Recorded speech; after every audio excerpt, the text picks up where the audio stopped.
guys, welcome back to another episode of BOC with Ketter.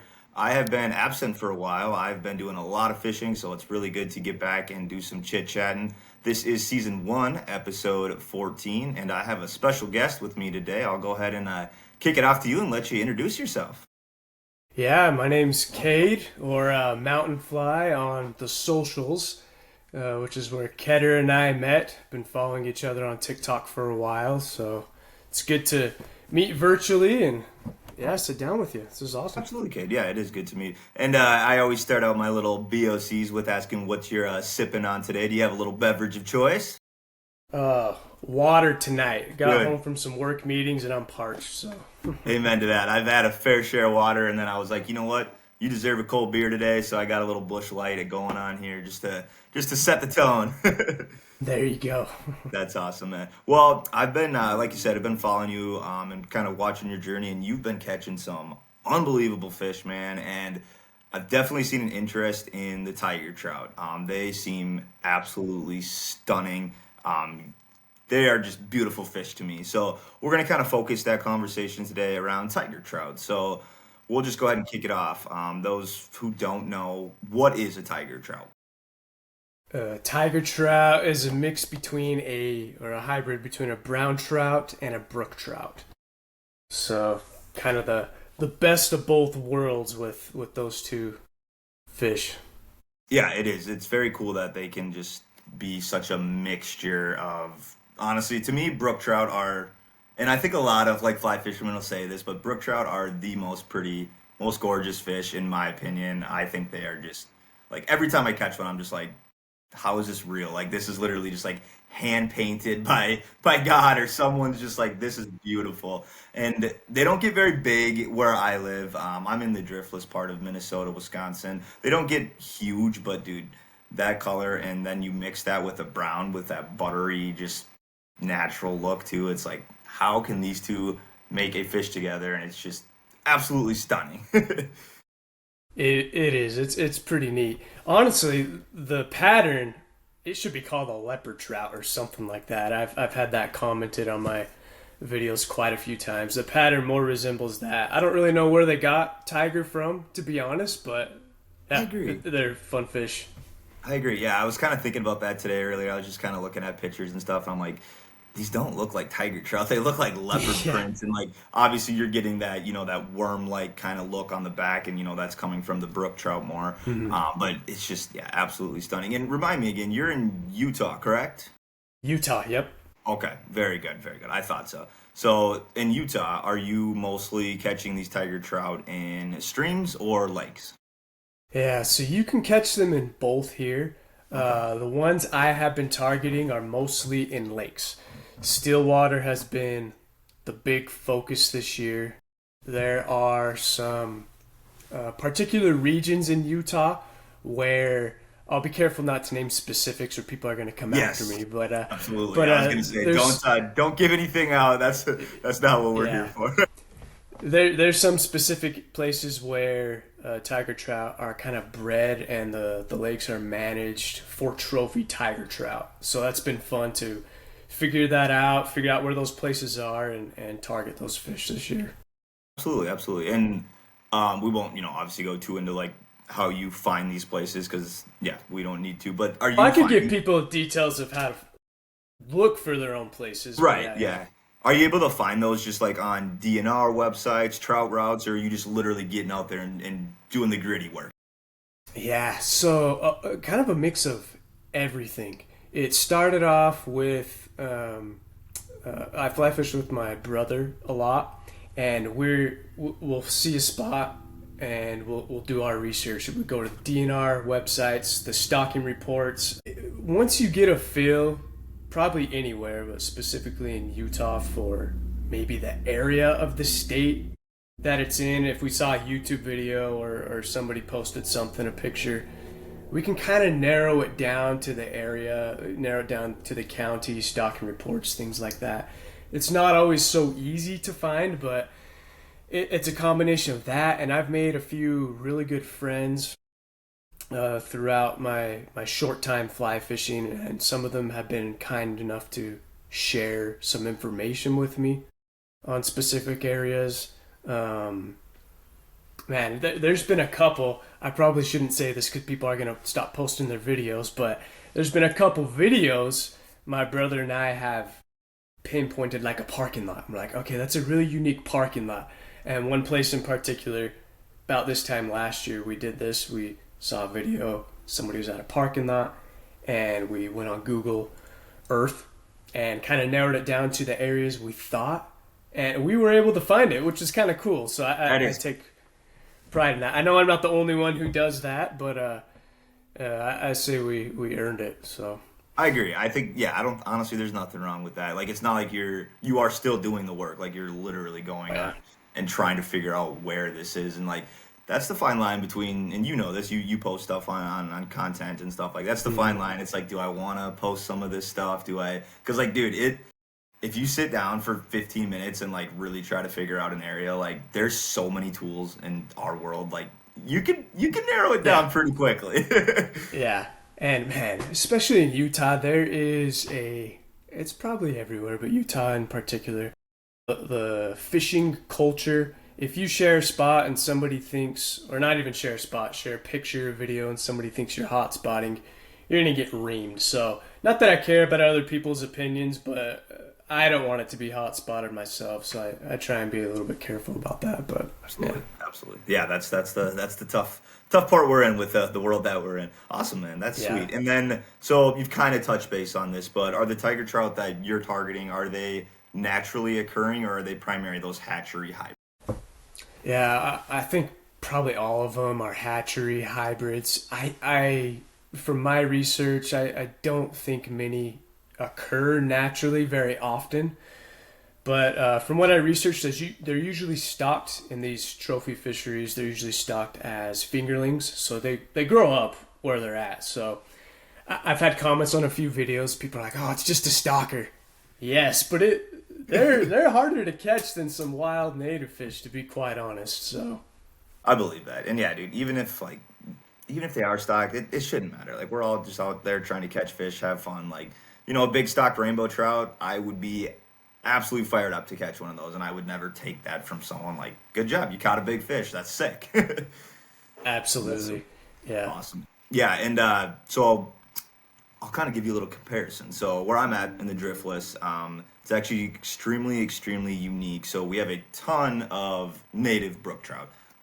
They do not get big because we're talking creeks that might be 2 to 3 feet wide. You've seen my content. right. Like, it is bizarre sometimes what I'm fishing in, and that obviously is going to not produce massive fish. So we have a ton of natural native brook trout, and then a lot of wild brown trout. So if you do catch a tiger trout in the driftless, it is not stocked. It is a natural hybrid that just happened in nature. So super rare. I've That is never sweet. even Yeah, gotten close, man. Like, I've never seen a tiger trout. Like, the tiger trout I've seen is because of your page. Like, I've never even seen them. yeah, So, like, yeah. it's a phenomenon, and like, in if you can catch one in the driftless, like, it's like a legend, man. It's like a unicorn, and honestly, it'll probably be 10 to 14 inches. Like, it's not gonna be big, but I have a life goal to get one in the driftless and just be like, yeah, we did this. But I don't know. I think it just comes down to just putting time in the water and honestly just getting lucky, because I'm putting myself in the right places, because all the streams I fish, there are brook trout, there are brown trout. Therefore, obviously, that could happen. But yeah, Yeah. it's cool to see that you're catching those big ones that are just like raised to just be little, and then do they get, how big are we talking, man? I mean, your videos, they Dude, look very big. they're pretty big. I'm not one to measure or Hmm. weigh, but I like some that. of the ones I've caught this year, I kind of wish I would have, just to see or have a mark on my net and know what it is. Yeah. Um, I've got the video posted or pinned on my TikTok of my biggest one. Actually, that same trip, I caught probably my three biggest tiger trout, really biggest trout ever in one trip, one day. It was it Brother. was a pretty amazing trip. Yeah, that sounds like a great day. I So like that. I like that you don't measure and weigh. I think more people need to do that. I'm guilty sometimes of like, oh, I got to get a measurement, but like, honestly, at the end of the day, it's right here, well, and if you got a photo, like, great, that's cool too, and it's like, Peace out. Adios. Well, that's why I started for some of these bigger ones in particular. The picture, you can manipulate it. You can hold it out as far as you want, whatever. Do some depth adjustment. My brother and I have started to take the videos to show. Yeah. No, this is a big fish. So I would say my PB Tiger pushing 30 inches. I don't know if it crossed 30. I don't know. But it was heavy. It's probably Dude. 10 plus pounds. Yeah. That is pretty a sweet fish. freak. That I've never even gotten close to the 30-inch on any trout. Lake trout, but dude, that is a big trout. Holy cow. I had seen him and other people catch in this area before, and my hopes were high, my expectations were low, and oh my gosh, pretty sweet catch. That's incredible. And we'll talk a little more about this, but just out of curiosity, what did you catch that big one on? If you want to share. Oh yeah, I don't mind sharing flies or whatever. So there's a fly, if people want to look it up, it's called the Chimera. Okay. Have you heard of Fly Fish Food? Absolutely. Yeah, absolutely. Yeah, so that's my home fly shop. So Curtis from Fly Fish Food. Yeah, so that's the closest and home fly shop here, which is neat because they're huge. Curtis Fry created this fly a long time ago, put it on YouTube. The video's like 11 years old, something like that. And as I was preparing for this trip, just going through YouTube looking for specific stillwater flies, I saw this fly and I'm like, oh, that's super interesting looking. It's got little like mono eyes, almost like a little damselfly, but it's a little nymph looking fly. So I found that, tied a few up, and it just slayed. It was awesome. Yeah. Interesting. Yeah, I'll have to look that up. That's awesome that's your local fly shop, man. That's like world famous. Yes, we're pretty lucky. I mean, Utah is such a sweet place to be as far as fly fishing, outdoors in general, but fly fishing, we're pretty spoiled here. I would say so. I've never been.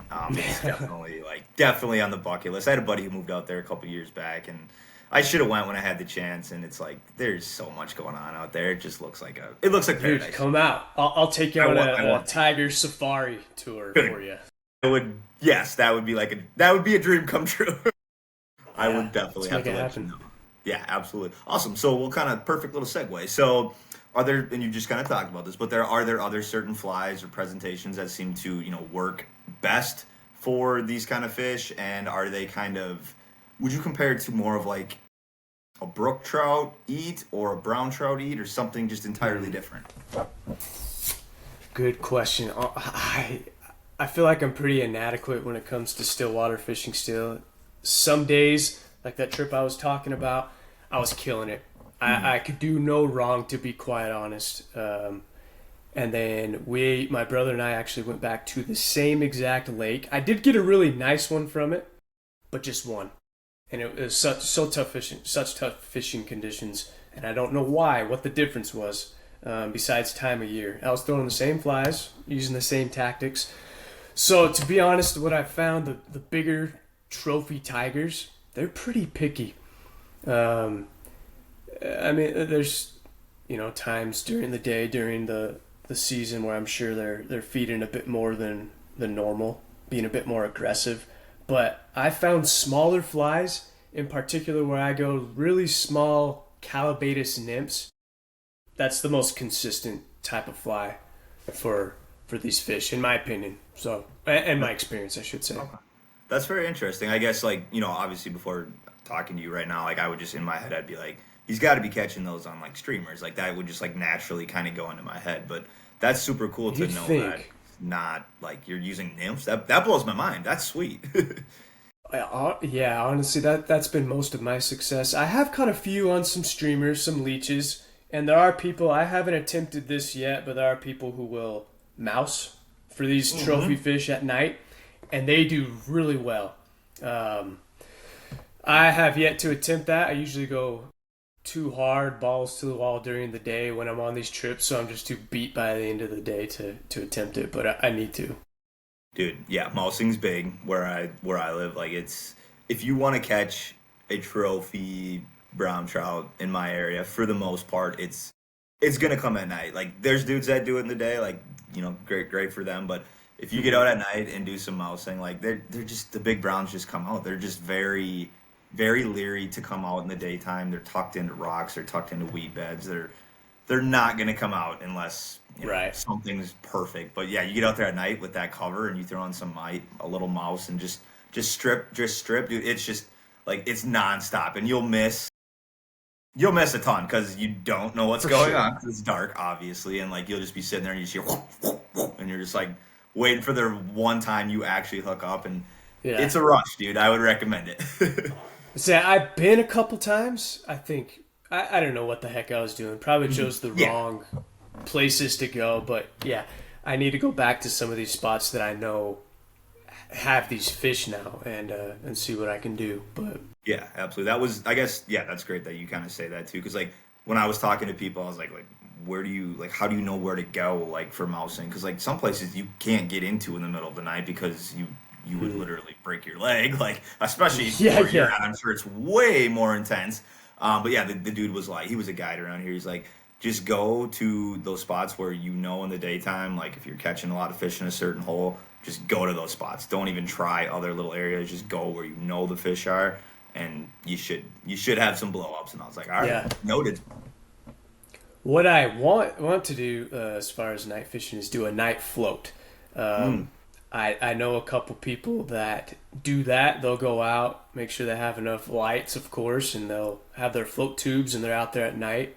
I think I'd be a little freaked out, to be quite honest with you, going dude, after I those would be beasts too. in a float tube. But I'm definitely gonna try it here sometime soon. Yeah, dude, absolutely. You'll have to let me know how that goes. I'm sure that'll be a whole experience for you. Yeah, absolutely. Dude, that's awesome. So you've mentioned a couple times, and this is something I'm not familiar with. So when I'm fishing for trout, I'm 99.6% of the time in rivers, fast moving rivers, pockets, riffles, little streams, spring fed streams for the most part. You're saying, you're catching these tiger trout in like still water. So like, how does that work? Are you throwing on an indicator on that nymph? Are you like, what does that look like? What's your rig like? Yeah, my go-to is definitely an indicator rig for the Okay. most part.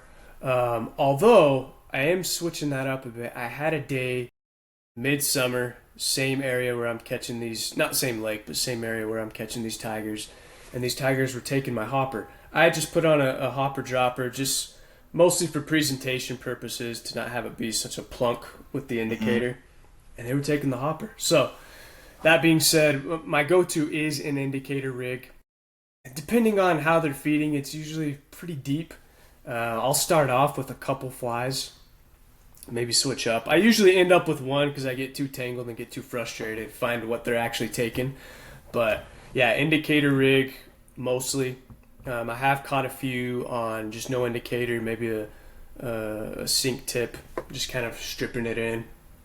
So, but for the most part, indicator, throw it out there, let it sink, depending on how deep, 20 seconds, 30 seconds, whatever. And then my best tactic has been to do that and just kind of slowly strip it in with the indicator, let it kind of bob up and down as Yeah. it's slowly coming back.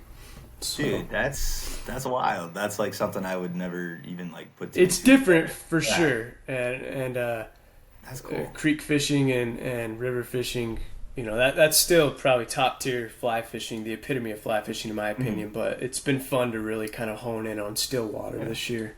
Yeah, that's cool. So they do like a little bit of movement is kind of what I'm understanding. They definitely For the want a little most part, something. that's what I found. Yeah, actually, that day that I got all those trophy fish, I had one in particular. I had just caught a decent cutthroat. Was floating back to my brother.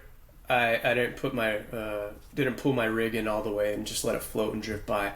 I got a big tiger on as I had that cutthroat in. So it just depends. They seem to like a little bit of movement for the most part. So That makes sense. Honestly, I feel like all trout they're gonna love a little movement. Fish in general, obviously, they're right. trying to eat, and if something looks like it's going away from them, well, I'm hungry. I want to eat, so let's go Yep. after that. That's awesome. Exactly. That's so cool. I never would like think like to nymph a lake. It just like it would be such a weird thing, but it makes sense if you're given that little movement. They're probably just like oh, Yeah. boop, boop, boop, and boom. I bet it Oh, just happens. Honestly, I didn't either. When I started this year, because this has been my first year of really hitting still water pretty hard. Okay. Um, I tied up my first trip of the year, my first float tube trip of the year in this area. Tied up a bunch of leeches, bunch of the smallest little nymph pattern I had was a little damselfly. They weren't taking that, and I watched a video of somebody who had been down there and said they were at this same lake. They were taking these small hare's ears nymphs, Really? and I remembered that, so I put one of those on, and just lights out from then on. Just I don't know. So Interesting. I wonder if that's kind of the brown trout in them. Because personally, where I'm at, like brown trout they're hard to catch. Like they're moody fish. For They sure. only eat when they want to eat, and they're smart. Like they're very smart fish. And then the brook trout in my area, not saying they're not smart, but it's kind of like a joke. It's like if you need to go just catch a couple fish just to like, let's say, the last 3 times you went out and you just got your butt kicked. It's like, all right, I'm going to my local brookie stream just to get my confidence back and catch a couple. They're very eager to eat. So I wonder if it's kind of that brown trout attitude in them. That's pretty interesting. yeah, definitely could be. Yeah, they're super fun fish to target though.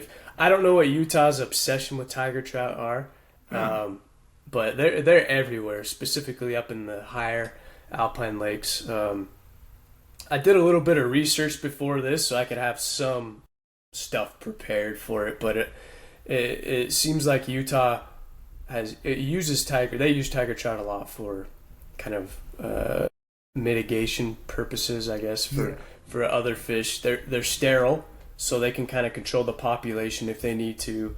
They're aggressive. So I know specifically in some waters like Schofield Reservoir and Strawberry Reservoir, excuse me, not Strawberry, there's no tiger in Strawberry, Schofield Reservoir, they put tiger trout in to control the chub population there. So, yeah. That makes sense. Yeah, I think honestly it'd be kind of cool if they would do that in the driftless, because there's some streams you roll up into and like all you'll catch is creek chubs, and it's like, oh, okay, Yeah. this has been a fun 40 creek chub day. Like I think I'm gonna go home now. So it would be nice to kind of get a little population control on that. Right, That's right. interesting. That's awesome. All right, cool. Couple more questions for you. So you Oh, yeah. definitely talked about, catching some big ones. Is there like a memorable moment, memorable tiger trout? It sounds like you kind of had that day already. Is there others that kind of stick out to you? Yeah,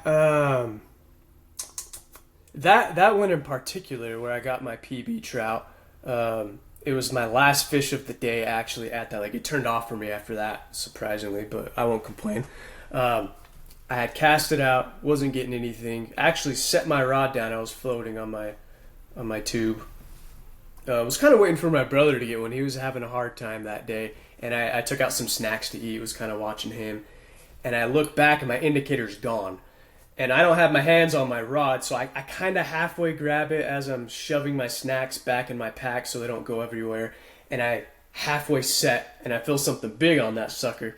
And luckily, I landed the fish. I don't know how. I probably shouldn't have landed it. But that was a pretty memorable experience.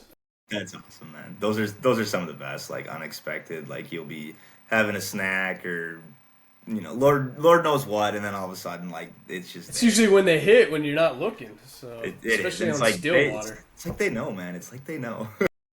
It's actually impressive. Yeah. So, actually, since you say that, are you mostly on like a tube, or are you out on the lake, or are you finding spots from shore? Or how does that kind of look for you? It just depends on the lake. If it's hard to, so I do a ton of research on the lakes, and a lot of these lakes are really hard to actually fish from shore because either they're so marshy or just whatever, hard to get to. So it depends on that. I floated a fair share this year, but there's also, like last weekend, my brother and I hit a spot where there's no way I would float it. So it just depends, yes and no. So. Okay. Yeah, that's interesting. I feel like you just kind of got to do your research and come with whatever gear you need, and then take it from there. Well, float tubing is awesome, but Never done it. you gotta have. I did enough research and have somebody who floats a lot. He gave me some recommendations on a tube to get to pack into places. Not like backpacking. I probably wouldn't take it on a 10-mile backcountry trip. That's way too much. But it's a tube that folds up enough to where it can fit just in a big backpacking pack, and we'll take it in. So, it's super fun. It sucks to hike back out in that after a long day, but makes a huge difference. Dude, that's sweet. I feel like that's almost a must if you're going to be up, in those alpine lakes and just going far places to find these fish. I feel like that, because if you get to a place and then you're like, well, I can't cast from shore, well, let's turn around and go home. That's not fun. Yeah. There's been a few spots where I've been stuck on shore, and you're kind of limited. So yeah, absolutely. So I'm still just so hung up on this lake stuff. This is really cool for me. Yeah, so, no. Are they sitting deep, and do they come out to like spawn like lake trout around in Lake Superior and stuff, and where not in the Driftless, we don't have lake trout, but if I go to northern Minnesota, I can get into lake trout and stuff like that, and they'll come up into the shallow waters to spawn, but otherwise they're sitting at 90 to 100 and something. Yeah. Are tiger trout like that too, or? From my experience, I'm sure I'm going to get some people commenting like, "Oh, you don't know what you're talking about." From my experience, we try our hardest. Yeah. So tiger trout, since they're sterile, they don't spawn necessarily, but they do still around spawning time, like this time of year, they'll still get super colored up, which is a colored up tiger trout, super pretty. They get super orange, super just that goldeny color on their belly. They still act like they're going to spawn though. So in particular, this lake that I caught those big ones at, there's a part of the lake where a creek runs in. They'll just sit there at the creek like they're going to spawn. Plus, I'm sure they're there as well because that's where a good source of food can be. But yeah, so they do have spawning tendencies. Mm-hmm. I've had takes on the dry for tiger trout, but for the most part, I'd say in my experience, they're a bit deeper. The bigger ones at least, they stay deeper. They're a bit more cautious of what they're taking. But yeah. Yeah, no, that was kind of a dumb question on my part. They're sterile. They're not going anywhere to spawn. No, they can't spawn. No, it's a fair question. I had that question too last year when we were first targeting them. There was a lake with tiger trout and splake, which are sterile as well, and they were all acting like they were spawning. Honestly, they were all stacked up right where this creek came in, and they wouldn't take anything, just ignoring everything we were throwing at them. But yeah. It's interesting. I wonder if it's just like a survival instinct to kind of like get into that mode, but like they still can't. But I wonder if it's still like driven in them to be like, we need to go spawn, we need to reproduce. That's interesting. Yeah, from what I've read, and it makes sense. The tiger trout and probably splake as well, since they can't spawn, that energy goes to them feeding and just growing big. So yeah. I mean, I believe it. So I do too. Yeah. We have splake up in northern Minnesota off the Lake Superior and those tribs and those lakes around there. They're beautiful fish as well. Very cool fish. Yeah, really neat fish. I got into some decent ones. July of this year, I think it was. Yeah, July. So cool, awesome, man. Cool. Couple more questions for you. So, for someone who's never caught a tiger trout, who is dreaming to catch a tiger trout, what is one tip, some advice you would give to someone who wants to catch a tiger trout? Well, find out where they are for one. That's number one. Number one, I'd say just have a plethora of flies to try. They're more picky than you would think. If you're talking specifically these big trophy tiger trout, they're way more picky than you would think. Little stock tiger trout, maybe in an alpine lake, stream, not as picky, but yeah. I mean, if you come to Utah, we'll get you into some tiger trout, man. It's for sure. Yeah, that it's got to happen because I could be 85 years old running around the Driftless and still not have a tiger trout under my belt. So we don't want that. But to get a naturally produced tiger trout would be pretty sweet. I agree. That's definitely still a life goal. There's no question about that. And maybe after that, I just hang it up. It's one of those things where it's like we've reached the peak, man. We've done it. Yeah, absolutely. That's awesome, man. So do you do a lot of other targeting other species of trout? I think you're kind of getting into brook trout as we're getting into the fall. I'm sure that's top of your list as well. Do you spend time just kind of categorizing what you target out there, or is it kind of just go by the season, or how do you organize that? Yeah, good questions. I This year has been the first year where I've been pretty specific on the type of trout I target, and I'm going by color. And I love a pretty colored up fish, trout in particular. So spring I was targeting cutthroat, Colorado River cutthroat in particular. They get so pretty. Just looks like somebody grabbed a red paintbrush on their belly and just slapped it on there.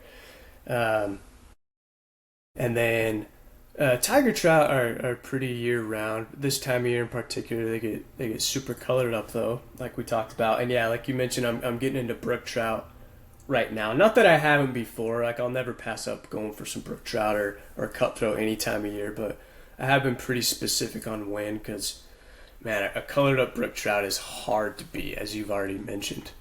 It's hard to beat, man. I don't have the opportunity to go after cutthroat or anything like that where I'm at, and it's just like I those do look beautiful. Bull trout too, like they look absolutely Oh, I would love to go stunning for some as bull well. trout. Yeah, Yeah, it's just there's so much opportunity out there. So like, yeah, I'm sure for you, like, and if I was out there, I'd always just be like, okay, what do I want to target today? Like, there's so many options, and that's just big rainbow trout. Like, there's nothing wrong with a big, beautiful rainbow trout. Like, yeah. they're still a beautiful fish, and it's just like that's what's cool about fly fishing, though. Like, you could be going out one day with specifically, trying to target a certain fish, and something else pops in, and that's the beauty of it. So that's super cool, man.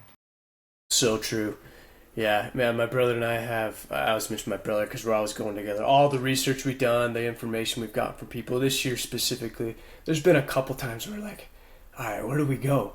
And we're sitting there the night before our whatever trip we had planned. And I guess that's a good problem to have when you don't know where to go. It So, is a good so problem. many places. Yes, it is a good problem. I agree. I have that issue here. It's like I can be at a class one trout stream within 20 minutes of my house, but it's like, do I want to do that all the time, or do I want to go 2 hours, 3 hours, 4 hours? It's just like you couldn't fish it all in a lifetime in this region because there's Right. millions of trout streams, and it's like, all right. Well, after work, I can go to my local stream and catch a few, but weekends, I'm gonna get out there and explore a little more. So super cool to have those options. Absolutely. Awesome. And then I didn't even ask you, how long have you been fly fishing? Oh, yeah. Not very long. Like 3 years. Really? Dang, that's impressive, man. Yeah. Jeez. Let me think. Has it been 3 years? It's 2025. Yeah, 2022 was when I picked up a fly rod for the first time. My brother and I've done a lot of backpacking over the Yeah. years, so I always did that. I was never really big into fishing in particular. I did it growing up, spinner fishing, put a bobber on, throw something out, hope the fish gets it. My brother and I were up at an alpine lake up in Utah, and we had brought our spinner rods. Fish were rising everywhere. We're casting, we weren't getting anything. And we had kind of talked about fly fishing before, but I was like, man, I'm not into fishing that much to want to try a new technique. I just bring the rod with me because I'm hiking and backpacking anyways. And there was somebody else up there with his fly rod, and he was going around just killing it. Bam, bam, bam, bam. And after that, I was like, all right, I think I'll try it out. So I got a cheap Cortland pack. It came with the whole thing, the whole outfit from Walmart. There you And go. the rest is history, man. I found myself that whole summer just going to the local pond, practicing, and then it was just on still water, a little pond, because it's easy to cast. Once I ventured to the creek that led into it, I was so amazed at the first little brown trout I got on an elk hair caddis. Like that was the coolest thing ever. It's a And lot. now I'm deep down the rabbit hole. Spending my money on beads and feathers. My wife makes fun of me, so Yeah. You doing your arts and crafts tonight there? yeah, exactly. It literally is arts and crafts. It's hilarious. I don't tie too much. I'm not going to claim to do too much of that. I do, but I'm not good, and I'm not like gonna share any of my ties or anything. Dude, it's yeah. There's some people out there that tie some incredible flies, and it's like I definitely want to get to that point in life because I feel like that's a very cool and natural progression in a fly angler's life. So that's cool that you're already doing all that, man. That's impressive in 3 years. Yeah, I mean, it's been awesome. The people it's led me to, the areas, meeting yourself. I've met some pretty cool fly fishing YouTubers. It's been neat, man. I love it. So It don't is. plan on It's stopping anytime soon. no, you shouldn't, man. It is one of the most special communities. I've never honestly come across an angry person or a mean person. Like everyone's just very open to giving advice, helping each other out, and like just understanding that we're all at different levels, and it doesn't mean anything. It's we're all just enjoying the same thing and want to be outside, and that's what's important. Absolutely. That's cool. And then, did your brother get into it with you, or did you kind of just like let's do this together? Yeah. We got into it together. We do all our hobbies That's sweet. together, him and I. So we're always doing it together. So just talking before this about where we're going next. So trying to figure that out. Getting those plans in. Do you have to travel pretty far to get to where you like to fish in Utah? Or are you pretty in a pretty good area? So I'm in a great area. I have so much variety by me, but specifically for these trophy fish, we have to travel a pretty good ways. That's one of my toxic traits now, man. I will go. Heck, we went about a 7 hour round trip just for a day, and I'm okay with that. We'll get up at 3 a.m., be to the first one to the trailhead or whatever, and then just come back late. So luckily, my wife and two girls are cool with me being gone as often as I am, but That's I awesome. take them with me when they want to go. Of course, man. Yeah, that's got to be amazing. I don't have kids yet. I'm getting married in like literally a month, and it's like, oh, I can't wait. Congrats. Yeah, man, we're getting there. That's My awesome. fall fishing will probably go down a little bit here because I'll be a little busy, but That's a good reason.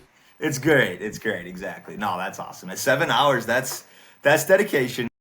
Honestly, it gets to that point where you do just feel like that, and it's like, all right, it's part of the lifestyle at this point.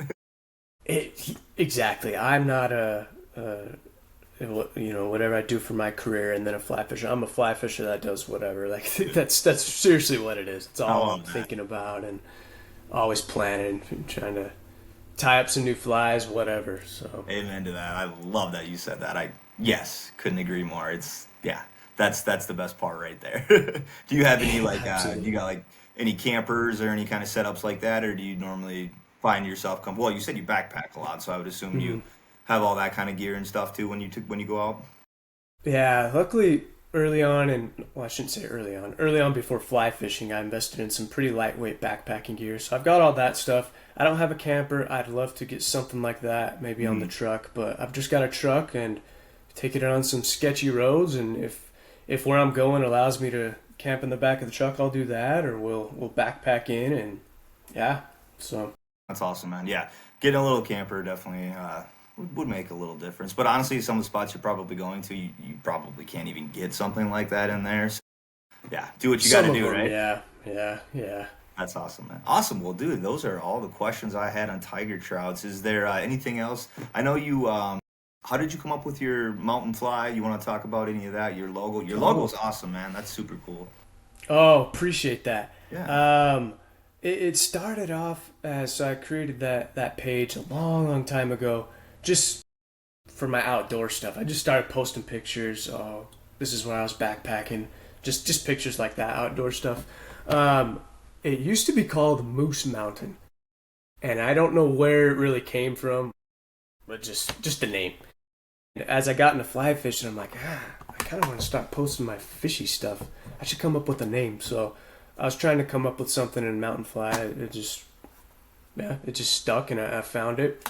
As far as the logo, that's man, I've gone through. I love creating little logos like that for my stuff.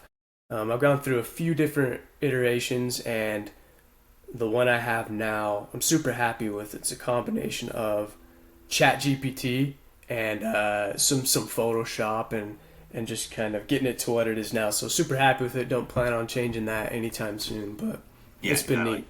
I like that logo. It's very clean. It's very like it looks nice. Every time I see it like pop up, I'm like, oh yeah, I know who that is. Appreciate that. I It's have funny how, actually Honey Fly here. They've been kind enough to put yeah. it on the side of this hat for me. It's a sweet brand that I always rock, and so yeah, it's Yeah, pretty I was cool gonna to ask be about able to that. Are rock you that. do you like work with them, or is it just something that you like to kind of wear? Where did that kind of come into effect too? Yeah, I guess now I guess I would say I'm an ambassador for Honey Fly. I guess I've got a little code if somebody wants to use it, but Yeah, it's cool. the founder's name is David. Met him at a fly fishing film thing a couple years ago, and I'm always down to support local brands. I can't remember where I first heard of Honeyfly. It might have just been on Instagram or something. Probably followed each other. Anyways, I saw it was a local company Okay. and Utah based, and the styles, the designs that he does isn't like your typical just fishing like Sims or something. Like I'll rock this out on date night or something. Oh yeah, that's sick, Um, dude. it's yeah. So he's I started wearing his stuff, and we developed a pretty good relationship, and um, yeah, it's just gone from there. So he's an awesome dude. So Yeah, I'm gonna check out that website. I'm a huge hat guy. I probably have over 70 hats, so we I'll need to probably get you take a some look. honey fly gear, man. Yeah, dude, Yeah, that hat's sick. I like that a lot. It looks very like lightweight too. It looks like it wouldn't just make your head sweat. yeah, And, yeah, yeah. They got a few different styles. This one in particular, I think it's nylon or something like that. But yeah, great that's awesome. hat, love it. Yeah, that's super nice. Awesome, man. Well, those are all the questions I had for you, Cade. Is there anything else you want to shout out? Anything else you want to chat about tonight? Not really. This is my first time doing something like Dude, this, so I hope it goes good for you on this dude, episode. This was neat absolutely. You to. crushed it. No, it was super, super fun. In closing Yeah, for thoughts, sure. want to thank you for coming on, Cade. I know it's hard to get everyone scheduled together, different time zones. Everyone's got day jobs, everyone's got life. So I do appreciate you taking the time to come on and share your experiences with Tiger Trout, man. I learned a lot, which is super cool, and I'm sure other people will as well. Absolutely. Thanks, man. Thanks Awesome. for having me.